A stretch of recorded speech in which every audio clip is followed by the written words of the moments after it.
Hi, I'm Sarah from The Upcoming. Such a pleasure to have you here with us in Cannes. Maybe you can begin with a brief introduction to Eephus. For people who don't know anything about the film, what can they expect? Eephus, which is the name of a type of pitch in the sport of baseball, is a film that takes the form of one single game played in a Sunday beer league in the suburbs of New England. It's a kind of big ensemble piece, a comedy with the poignant, melancholic tone about a bunch of guys who, have this shared ritual that they love so much, and the field that they've been playing on for decades is getting bulldozed at the end of the movie. We don't see that, but we know it's happening, and this is a film about, the experience of processing time and aging and having to go through these massive transformations in our lives, doing it with a collective that we've shared close experiences with. And I know you've worked on lots of other films, but this is your feature debut. Why this story? What was the original spark for the idea? Well, I've always loved baseball, and I've always been looking, as a filmmaker, I've always been looking for a story that felt really personal to me. And I didn't want to rush to find that idea. That's why I've been a cinematographer for so long, being involved in filmmaking and creating images and atmosphere. I do it that way. But finally, I landed on this idea that, because I've always played baseball, but I kind of gave up on it when I was in high school, and was tired of the competition and the pressure and everything. I gave up on it for about 10 years, moved to Los Angeles, and joined a men's league because I was missing this part of myself, right? And I found that once you're in an adult league, all that pressure's gone. It's really more about camaraderie, and it's about a bunch of people who want to have some sort of refuge from a busy work week or just all these different stresses. And so this is kind of the one place where people can share that and create a type of relationship with the people around them that's really unique and that maybe only exists on this one field. So I really kind of wanted to make a film that's a portrait of this one single field where a very special kind of relationship is fostered. And it seems to kind of reject sort of some of the cliches, let's say, of like a sports drama, because it's not trying to sort of up the stakes in terms of the winners, the losers, who are the heroes, who are the villains. It settles into a slightly different space. And so what do you think the effect of that is, and why did you want to approach it like that? Well, I think so many baseball films in American history they're always about one guy, right, or a couple of characters, and it's usually about baseball is a vehicle to understand something about how they're evolving as a person, and so it's a character building metaphor. Here I wanted to really make a film that was about the experience of playing the game and how it transforms time. You feel time differently when you play it, and it's something I don't know if everyone who plays it would understand, but I think what I try to do is transmit that feeling, which is it's very special. It feels like time slows down when you play a game like this, and I think it doesn't just apply to baseball. It's about these activities that we have with each other where you don't feel the clock ticking. There's no profit motive. It's just about enjoying that special limited time together. And for you, Keith, when you picked up that script, what appealed to you, and how did you prepare to play Ed? Were you already a big baseball fan player? Was that something you had to pick up from scratch? I think everybody dabbles in baseball, first of all, as far as I know.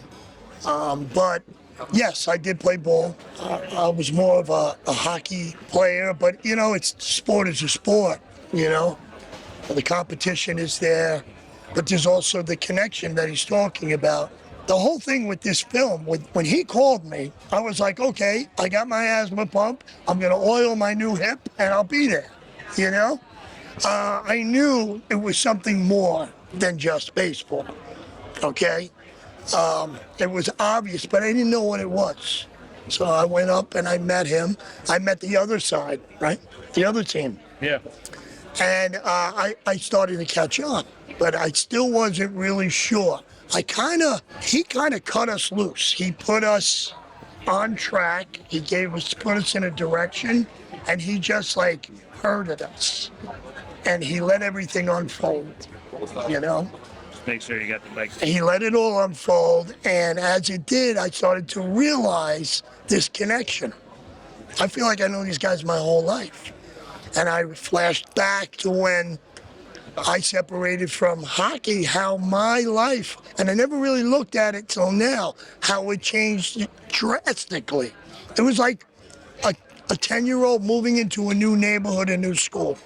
You know, you feel like you're uprooted. Well, only a lot older, right? So I just started to feel part of this group.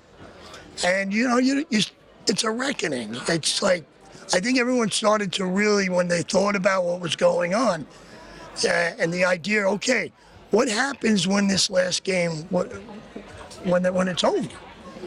And you start to realize it's not the game. He never said anything about what he was going for. He left it up to us. And that bell rung for all of us. Like, because we had such a good time, it was like, oh, now what do we do? You know, everyone's changing numbers. Well, picture it, you grow up and you play with these guys since you're 10. They get married, they move 2 hours away, but yet they still drive those 2 hours twice a week to play a game no matter what. And my character never misses a game. If you're gonna get sick, if you're gonna die, do it around my schedule. Okay, that's the kind of guy Ed was. And you could see him starting to shut down. But then there's this, you know, this moment where you realize the unity in it all.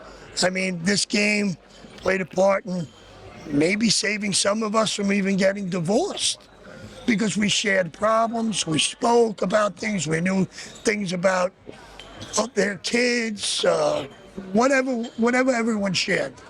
So every time somebody left, when we all left, everybody was decompressed and ready to go and deal with their regular lives with the idea next week, you know, next week I'm going to come back and do it all over again. So it's more than just a game. And that's what I think he's getting at. To him, it's kind of both, I think. I think his memory, you know, him growing up with your father, you know, but I think he may have gotten a taste of that. Yeah, it's real. It's the connection. That's exactly what it is. And in terms of from a filmmaker's perspective, you know, setting up that environment, I guess, where, you know, you're not focusing in too much on any single character, but they all feel so lived in, and the dynamic between them, like you say, like you've been friends for such a long time. How did you achieve that? And, you know, why is it so important to have that feel to the film?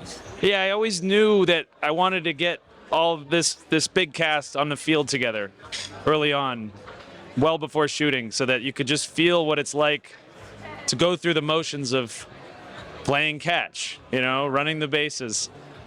I think it's something that a lot of American boys do, and then they grow up and maybe they don't play anymore, but you remember it and then you kind of sink into it. It feels very instinctual. So I wanted to get everyone on the field together and do that again, and it's amazing how very quickly I think everybody developed chemistry, just because it felt like you're kind of tapping into something that's deep-rooted and has maybe been suppressed for a long time. So everyone got on the field, and within I'd say a week of shooting, you know, the characters had taken on a life of their own. And yes, we were sticking to the script, but they were bringing something to it that I never could have anticipated. It took on, a life of its own. I think one thing about like a technical decision we made and we knew we wanted to implement early on was to shoot a lot of this in master shots and choreograph all these different bodies moving around the frame, because I wanted to let their activity feel spontaneous and real and not be too rigid and defined by where the camera might be at any moment. So it's very important that we see everything in the frame and really see the way baseball develops just physically and spatially, because I think a lot of baseball films, they're so cut up, so much montage that it feels fake. And while the skill levels vary quite a bit in this film. This is a film about, amateur enthusiasts, and they range from pretty good to absolutely terrible at baseball. But I wanted to see that. I wanted to see that interaction between all these different kinds of characters who have very varying relationships to the game in terms of their commitment level and what they're taking out of it. And in terms of what people can take away from the film, I guess just what feels quite special about it is, these aren't people in the prime of their life. They're not the top of their game. There's not even people really coming to watch them. So there's not even a performative aspect to what they're doing. But there's beauty in the sort of mundanity of it and the connection they have. So even though it's the sort of melancholy that this has to end, they could also find something else to replace it. And maybe, people can feel like, that's the important thing in life. It's not doing things for a show, but just finding those spaces that you can connect with others. Yeah, finding pleasure in time passing. I think we so often don't manage to do that. We don't savor the moment. I know it sounds a little corny, but it's true. We're so preoccupied with making money or traveling or whatever it is that I think this kind of community is really about trying to savor the moment, even if it's just to focus on the minutia of the game and you're watching a pitch go by. And this, I think for a certain New England male, which is, I'm from New England, and this is about that kind of regional affectation. I'd say for a lot of men in my life, that sort of the freedom to just experience time often comes through competition. The only way that we know how to have that sort of pure pleasure is through a game, right? And so I wanted to explore that, like that they value this time they share so much, and yet they're still so bogged down by the egos and the competition and the bullshitting each other. And then, but when it's over, they feel like maybe they didn't even get the most out of it, he touched on a lot of that. And like he said, it sounds corny, but it's very real. There's that connection, that male bonding, but it's deeper. Especially when you get in your 60s, and these guys are grown, your 60s, 50s, and as far as what they take away, well, I'll give you a small example. When first of all, it felt like we weren't even on a movie set. I mean, yeah, you saw the cameras, everything was professional. You had your ADs running around, everyone's doing it, but I didn't feel like we were on a set, because there was that bond that happened all on its own. But he set the tone, and which I appreciate. Not everyone could do what you did. He kind of picked and chose, and then he put everyone together and he set this tone. There was nobody looking to be, the number one, or how come he gets to talk, or how come the camera's on him. There was no fight over dialogue. There was nothing, no cheap shots. You deal with a lot in film. Everybody was just having a good time. It was really that simple. And when it was over, the separation we stay all in contact. If I showed you my phone, since the day we left, I'm in contact with at least 9 of them, and him 10. That bond is still there. So I know what he was going for is real. And, I think it's important to get involved in things, to keep something for yourself. You go, you do your thing. Everyone knows where you're at. You go, you have your fun, and it pays off. It pays everywhere, pumps life into you.